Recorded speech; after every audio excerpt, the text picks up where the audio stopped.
Auzubillahiminash-shaytanir-rajeem. Bismillahir-rahmanir-rahim. Assalamualaikum. Jianu, Bukhair Agale, Ni Hao, Chunashume, Washmale. Ohio Gonzalez, Guten Morgen, Hola, Boyo, Privyet, Kaifa Hal. Halishuma Chatore, Ahlan Wasal, Marhaba. Buna, mucho gracias, Swabia, Bhalli Kare Aaya.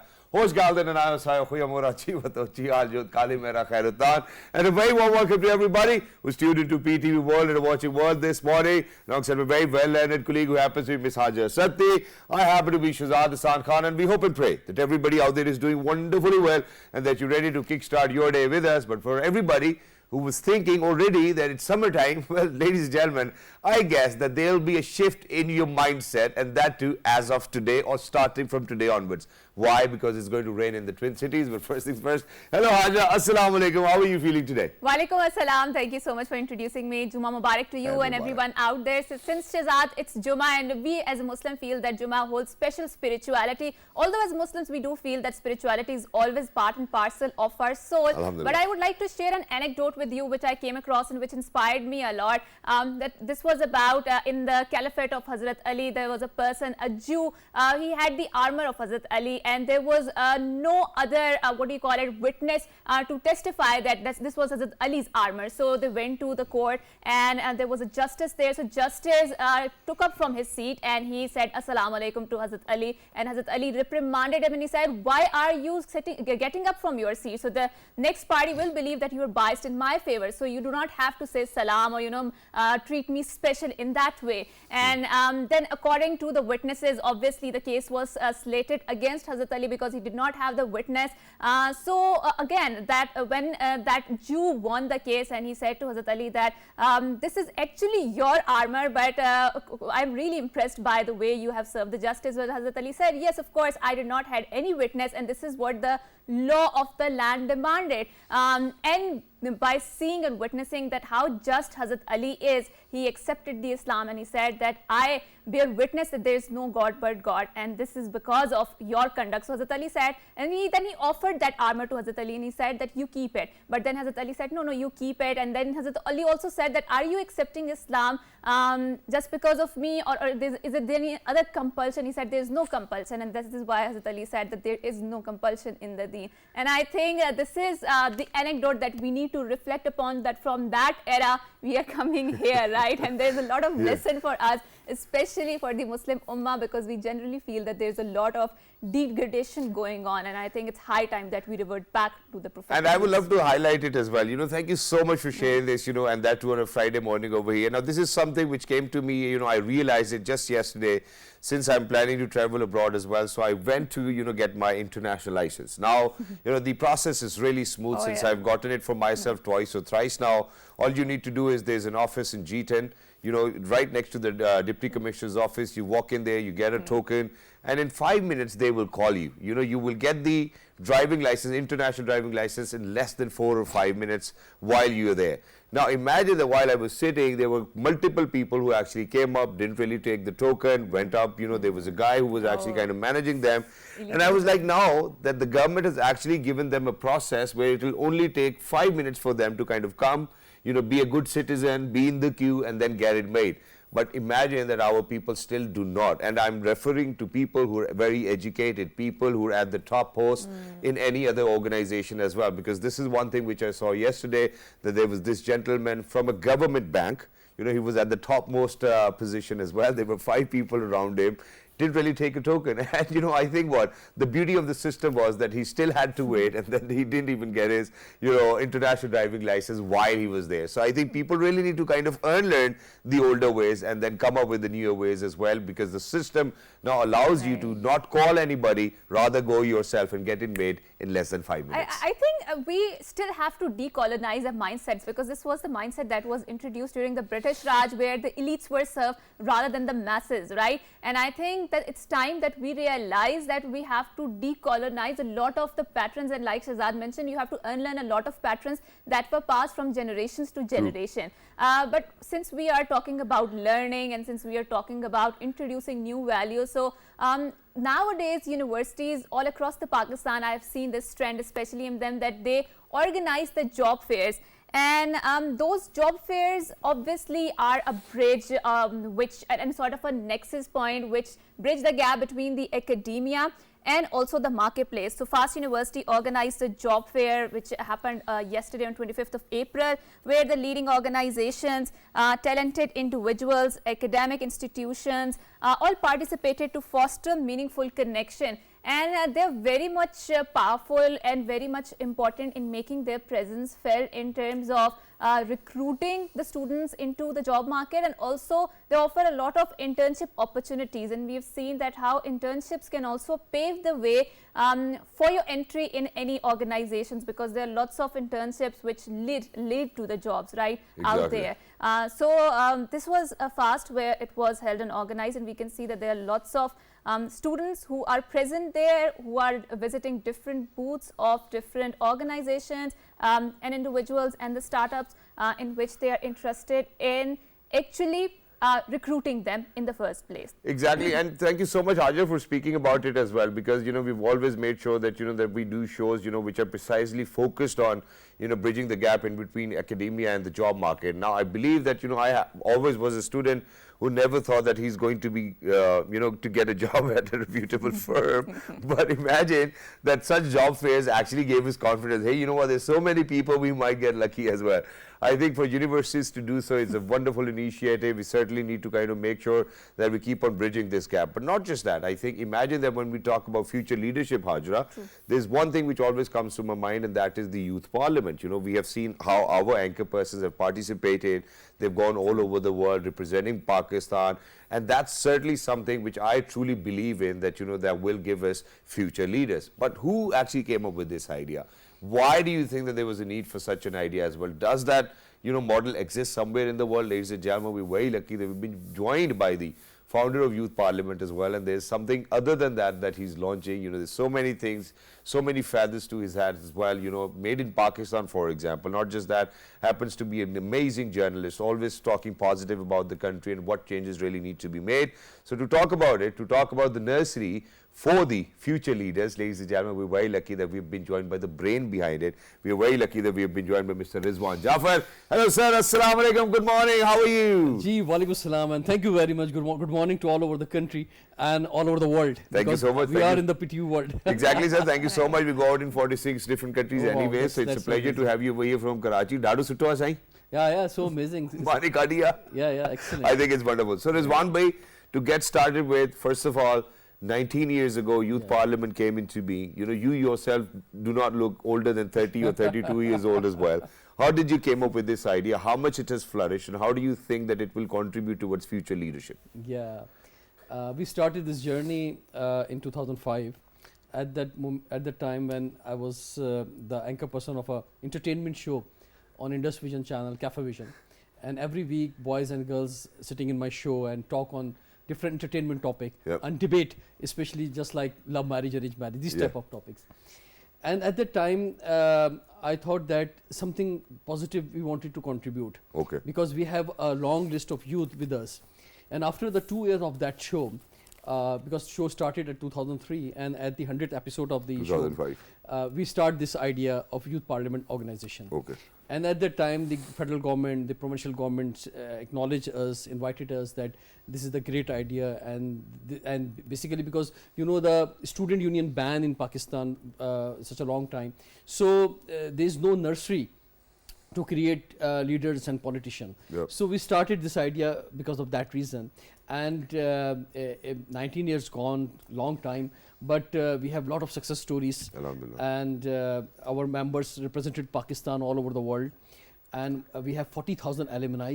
Yeah, that's what I was about to ask as well. What are those 40,000 alumni doing now?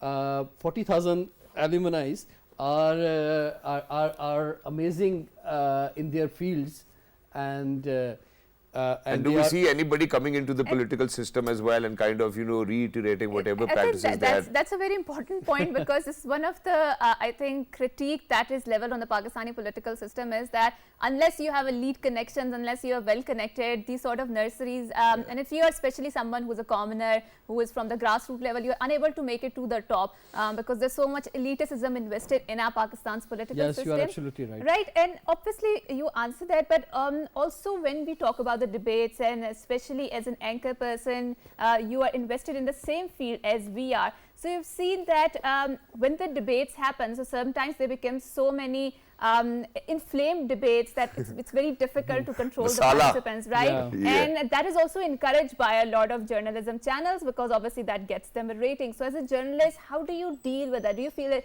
the money is more important or the ethics or values are more important? Always ethics are more important, but the problem is that is the youth own the governments, youth own the government authorities, and the government authorities own the youth. There is a gap between the academia, youth, and the government. And we were talking So, about so it. Yeah. we are basically the bridge in between that. Okay. And always with our TV shows, with our conferences, with our dialogue sessions, with our delegation visit, with our interactions, we wanted to youth to interact with the government authorities true. and be a part of the nation. Every year there was a oath taking ceremony of our members in president houses, True. in governor houses. So it's a pride for the youth, and especially in the dialogue sessions. Yes, you are absolutely right. There's a lot of questions in the mind of True, youth, true. and they ask them the leadership that please give us the answer on that issue.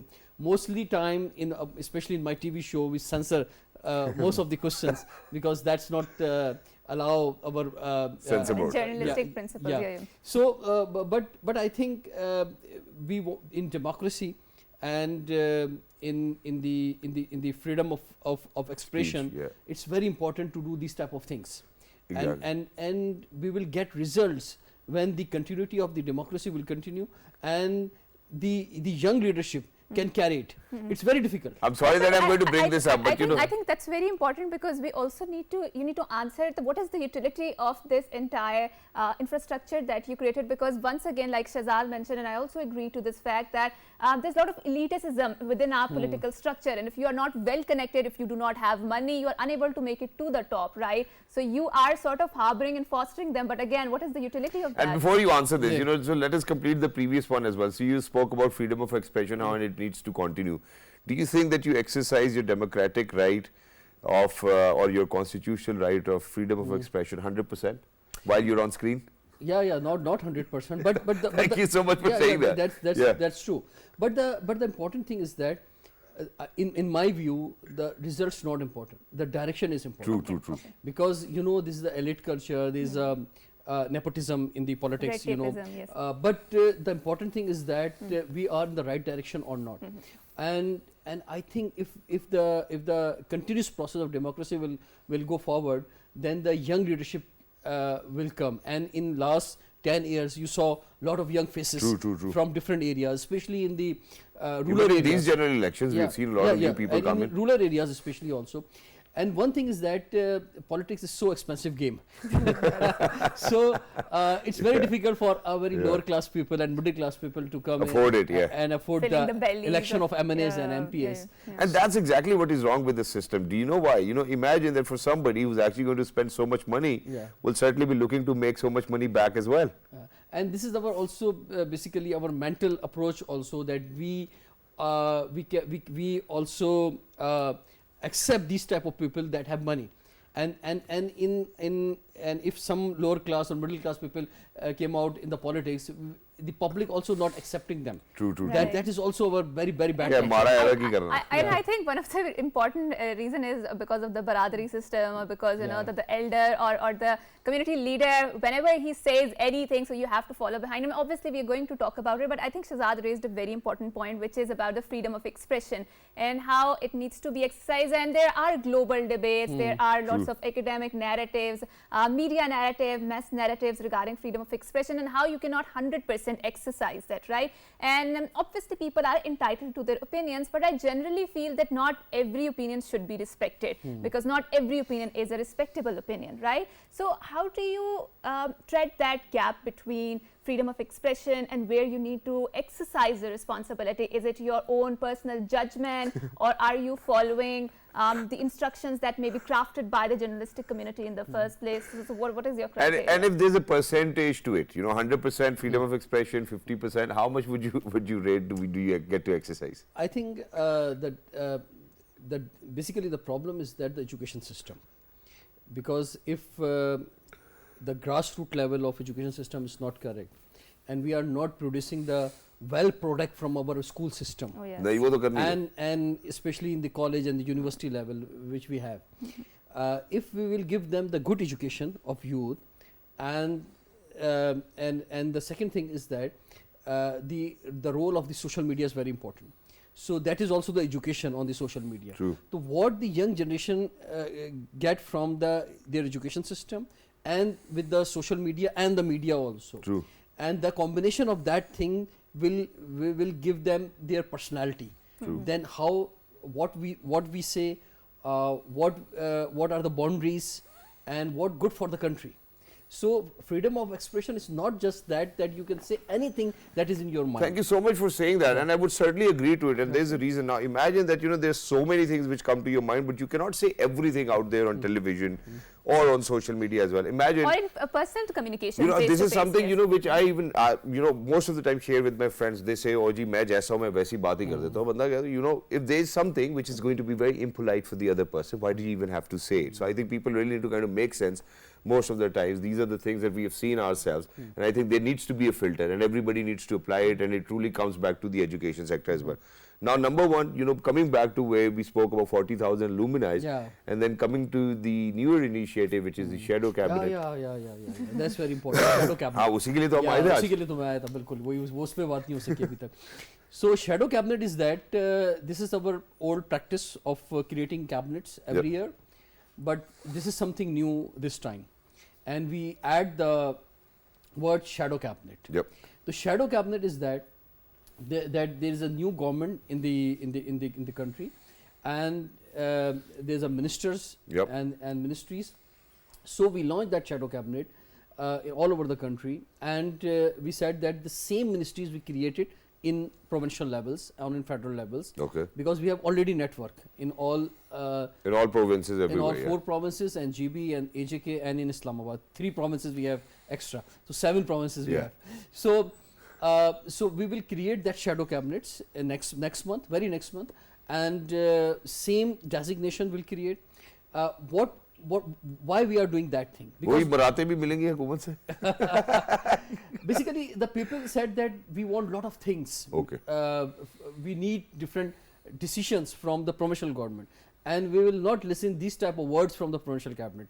So youth parliament is the platform that will create that type of voices for the public. For example, I think in future our education minister of any province will say that in 3 years every child must be the student of the government school. We will create that type of education system.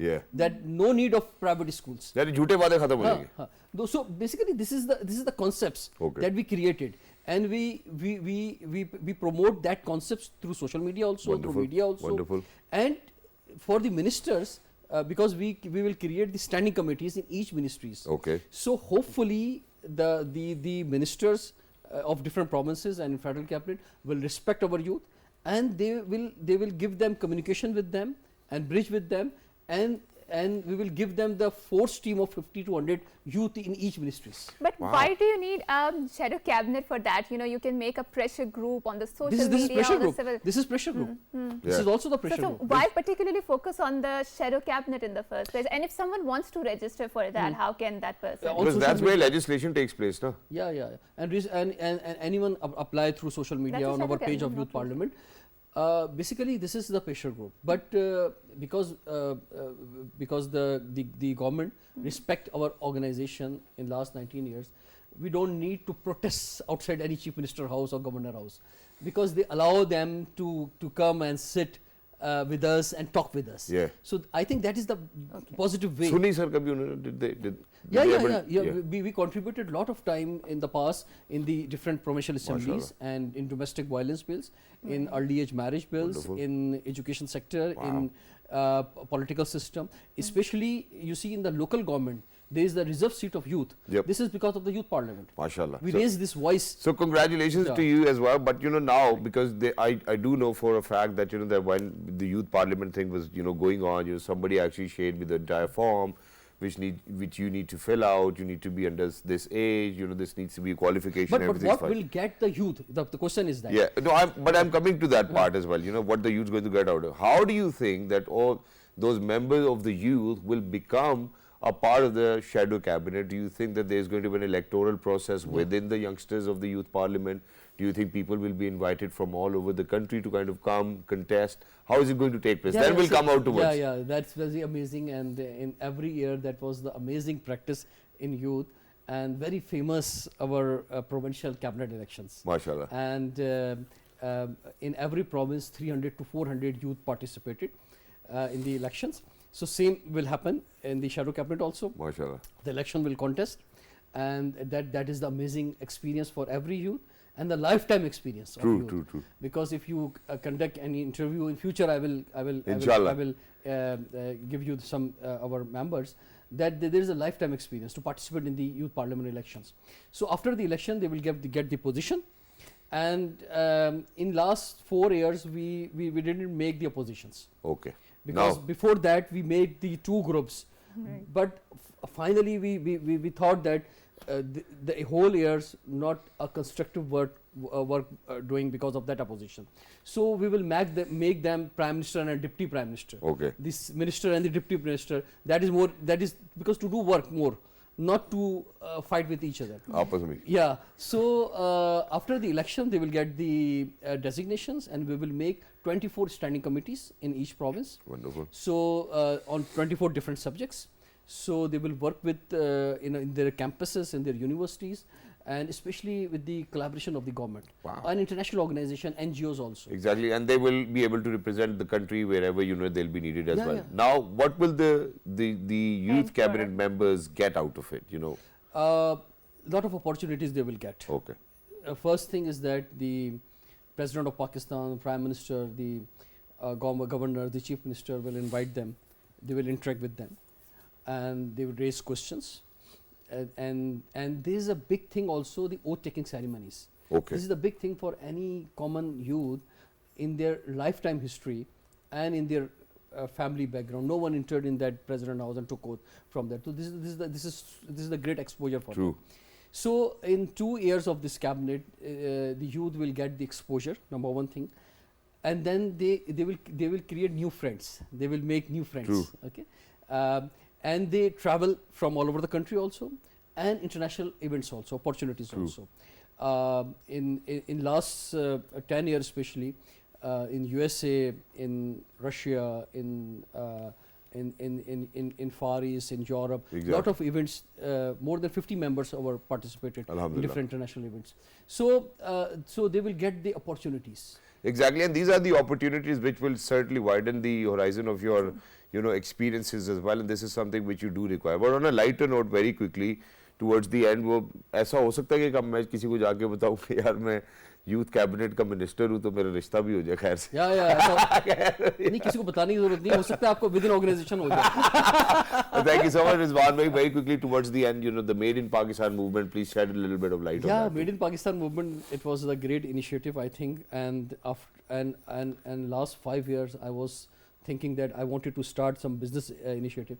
In last 2 years, we started that the initiative Made in Pakistan movement, and in the start of that initiative, most of the people said that this is not the right initiative because Pakistani product is not good or a lot of things. But we said that this is the only thing that if we want to success in the economy, this is the only way that we will go. The former President Arif Alvi Saab was there on the occasion as well. Then there were CEOs from different organizations. Yeah, they participated. And Made in Pakistan, not just the products, Made in Pakistan services, especially in the IT sector, and the Made in Pakistan human resource. We all the product of Pakistan. Yeah, exactly. So what is the product of universities, colleges, and out of schools students? So we wanted to work in a big way, not only just the product. Services and the human resource also. Wow, that's wonderful. Thank you so much, Rizwan bhai, for taking out time. It was wonderful to have you over here. Thank you very much for your such an amazing excellent job. words and your excellent. No, thank you so much. And very quickly, because I do know for a fact that I don't think that anybody kind of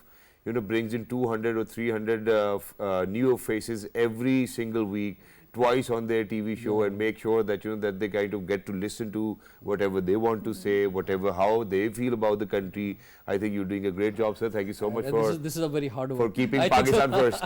Thank you so much always. Thank you so much. And for everybody who's out there, ladies and gentlemen, it's gentlemen like Rizwan Bhai, who actually always make sure that they kind of put Pakistan first, and then everything actually kind of falls in place as well. For all of those people who benefited from the youth parliament, we've been in conversation with them, and we have seen how they've gone to different countries, different places, represented Pakistan, and now their horizons are so wider, and they think different as well on a very different level. I think with shadow cabinet, I do hope that that this pressure group is actually able to kind of educate if there's necessary education, or probably education is necessary for those particular people who are at the helm of affairs as well. I hope so, because नौजवान कभी कभार जो बात करता है वो बड़ी सोच के करता है. The real fact or the real reason behind me saying it in Urdu is कि वो महसूस कर रहा होता है बहुत सारी चीज़ें. तो अगर हो सकता है कि पुरानी प्रैक्टिस अभी तक फॉलो की जा रही हो, अगर उसको नौजवान ग्रुप मिलके चेंज कर सकता है, ऐसी लीडरशिप चाहिए in near future. And till next time ladies and gentleman, we are heading out towards a short break. Once you come back, एक और लीडरशिप भी है, जरा उसका भी तस्करा करते हुए. आज बारिश का सोच रही है. Good morning, don't go anywhere, will be right back. Good morning. Thank you so much.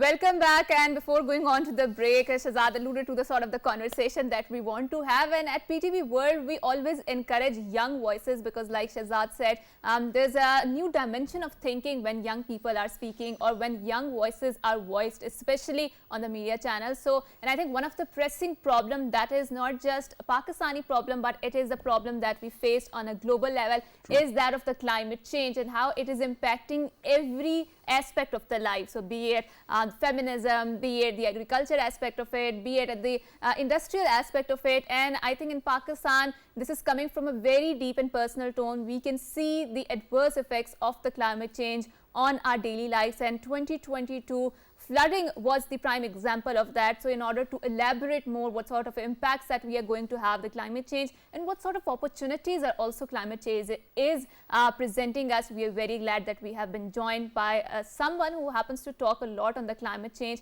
and she has developed some sort of expertise on that. We are very glad that we have been joined by Mariam Shabir, who happens to be a climate change activist. Assalamu alaikum, Mariam. Walaikum salam. Thank you, Mariam. You happen to be an environmentalist yourself as well, and we have had you, on our show multiple occasions. Now, I think that the question stays that imagine that this is the month of April, where this was the time for us, while we used to be in schools that we were looking to June, July, and August because it's going to be summer vacations. Now, we stand over here in Pakistan. I mean, obviously, we're loving the weather because we certainly do not have to kind of rely on air conditioners and whatnot. But that wasn't really the weather pattern. Now we see we are experiencing it ourselves. How damaging can these weather patterns be? Well, Shehzad, the whole story and the whole narrative depends how well we are prepared for it, whatever the climate change is happening around us. For example, you mentioned about like 2022 floods, and there were like floods in like 10 years ago, now 12 years ago as well. But looks like that we haven't learned a lot from that. So it really also depends that what kind of preparations we have. But as far as the climate change impacts and this weather shift is concerned, of course, the weather patterns have changed over time due to global emissions, we know largely. But also the microclimate, which is like on your city level, on your small scale, that also kind of contributes and impacts the way we treat our surroundings, of course, and that involves, of course, emissions from transportation, the industrial emissions, and burning of domestic waste, which we create on daily basis. And there's like no waste mechanism system for hospitals and from other industries as well. So, and the kind of emissions when we prepare like agricultural fields for cultivating new crops or for sowing next crops, that also sort of contributes to your emissions as well. So the situation is throughout the world, you would see that it's the same. You know, everybody is experiencing unprecedented rains, snowstorms, wildfires, sea level rise. There are lots of climatic changes, but it depends how many resources each countries have. Also, what kind of expertise every country has, and of course, human resources that makes it worse or less worse. Mariam, so let's also explore the climate change at the intersection of women empowerment. So how damaging or how encouraging do you think it can be? But considering the fact that in a country like Pakistan, so many women, especially in the rural areas on the fringes, they're employed in the agricultural work because their men have left to the cities in order to enhance their standard of living. And they are doing all of the agricultural work. They are engaged in the agricultural fields, and obviously their work is invisible sort of in the GDP, in the economy, because that is the invisible labor that is demanded from them. And when we see the impacts of the climate change, especially the flooding that is coming on, which is very disproportionately affecting the women out there, right? So how can we lessen the impacts of the climate change, especially at the intersection of the feminism, of women empowerment, in a country like Pakistan, which is vulnerable to climate change but has nothing to contribute towards these global carbon emissions? Well, as you mentioned, that climate change does affect women disproportionality, and children, and of course elders too. But agriculture sector is one of the example in which women are always out there working, be it their men is in cities or they are with them in the rural areas. They always work in the field, and that's unfortunately unpaid labor, which women does for her home and to support her family. But also, if you look in other rural areas of Punjab and Sindh as well, women travel far distances to fetch water, and that also kind of impacts them as well. And unfortunately, the climate change and the heat waves, of course, and the flooding, that does impact behaviors as well, and that results into more domestic violence, which women face normally in Pakistan. That is another kind of impact which women experience. But also during floods and heat waves, the kind of stress the woman goes through. If she's like losing a dear one, if she's during flood, we see that, and during even droughts, there the migration happens. So during that temporary or permanent migration, women, of course, they lose their babies, their those pregnant women, they are impacted differently. And of course, during disasters, women have different kind of needs. You know, women have special needs as well, and they kind of go through that trauma and that stress levels too. So it really affects women, you know, in all dimensions. And I think women of our country is really resilient in one way. But one thing which can be done is that, you know, the health departments and the relevant institutions should offer mental health help, you know, the kind of Maria, counseling sessions, you know, I'm that just going to awareness.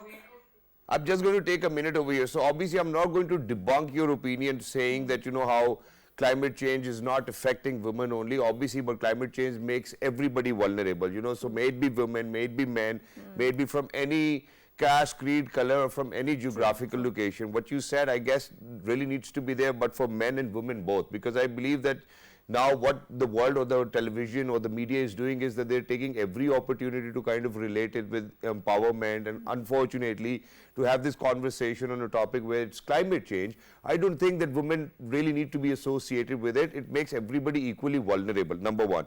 Number two, now when we speak of climate change, I think that the kind of conversation we need to have is that, do you think that we have smart brains, you know, who can go to COPs, probably, you know, represent Pakistan and get that climate financing out for Pakistan, where certainly we could build back better. I think that's the concept which I would want to kind of talk about as well. Do you think that you've seen such you know, initiatives with which we could actually tap onto the climate finance which is out there for the rest of the world and for Pakistan?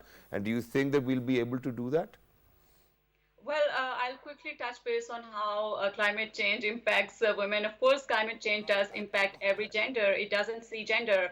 But with South Asian context and Pakistani context, women is impacted more because she doesn't have, when I was out there in the field interacting with people affected due to flooding, women doesn't have a say in most of the families to decide in those rural areas when it is impacted due to climate change. So if, for example, if there is flood, if the head of the family man doesn't decide to move out, she would stay there in the flood. So there are like certain contexts in which she is, impacted differently. But of course, it does impact everybody whenever there is flood, whenever there is heat waves.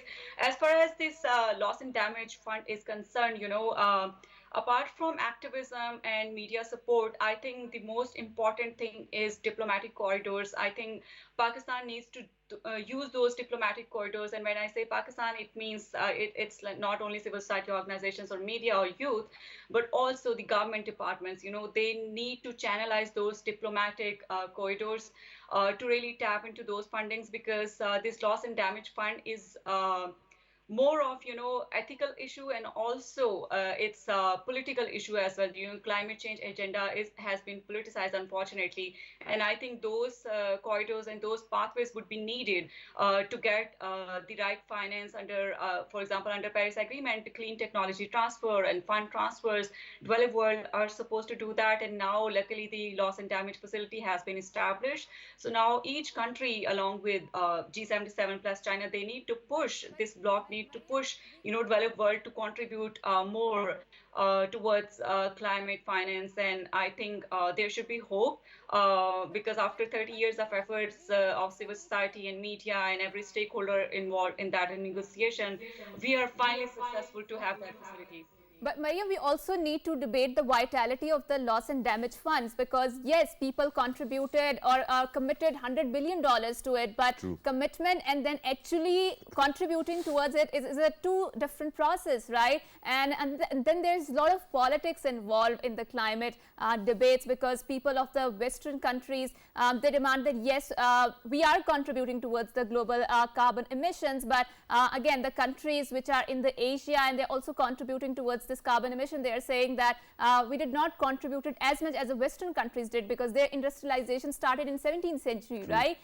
So in this entire political bickering, we see that the cause of the climate change is just reduced to a lot of talking and not walking the talk actually, right? But yes, we do see there are a lot of narratives that are generated, there are a lot of funding which is coming on, but what do you think is the most important thing that we need right to do, and what sort of conversations do we need to have in order to mobilize that momentum? Because we see, yes, there was a momentum on the COP conferences, but now as the news cycles move on, they are lost in just sounds of the bits and bytes. So how do we need to focus on that? As far as this loss and damage fund is concerned, there has been a committee which is being established, and South Asian members are part of those committees, and they are constantly following, right platforms and right people to, to contribute to loss and damage fund. Yeah, of course, this issue is politicized, and it's very, very tough to, take money out from someone's pocket, even if that person is responsible. In that context, of course, developed countries are responsible. I think the most important thing is to keep pushing them and keep make them realize, that it's your ethical obligation to contribute to those funds, and it's the matter of winning developing countries' trust at the hands of developed world, and they need to contribute to it. And they're also kind of tasting their own medicine now. In every developed world, you see there are flooding, heat waves, wildfires. But of course, they do have resources to, kind of compensate people whenever it comes to, climate disasters. But one thing which they need to realize is that, due to these climate changes happening in developing world, there are lots of migration expected due to climate change to developed world, and that will kind of put a pressure on their resources, and that would be difficult for them to manage. So they need to sort of think in that angle to, what they will be doing if every other person you would see around you as well, they are moving to, to the developing worlds for one reason or another, and that has to do, of course, a lot with climate changes happening throughout the country as well. I think keep pushing them and making them realize, they can't repeat the same mistake.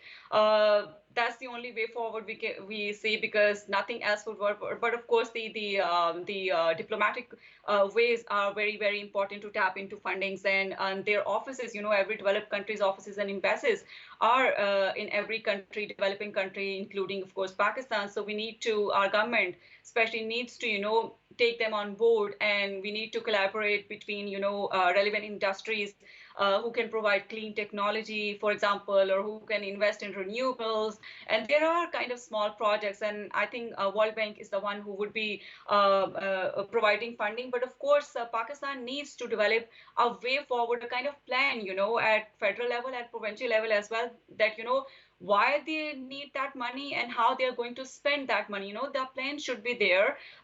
We need to do our homework before asking So, money from World Miss Bank Miss or Mariam, but others. we have seen that the World Bank is actually the tool of what we could call it the new colonial system in place, because a lot of time Pakistan obviously is going to the World Bank and IMF to ask for the money, and they put so much austere conditions on that, because as a poor country, we just not have to tend to our destitute population, but we have also look after the effects of climate change. So do you think that it's the right time that we need to reform the structures of the IMF, the World Bank, all of this economic system, so that they can cater to the needs of the climate change more, and especially to the poor countries like Pakistan? And we do see a bias, on their behalf as well. Unfortunately for me to kind of say that, but we do see bias within World Bank and IMF as well, and the kind of sanctions which are being put up, and how the oil prices need to go up.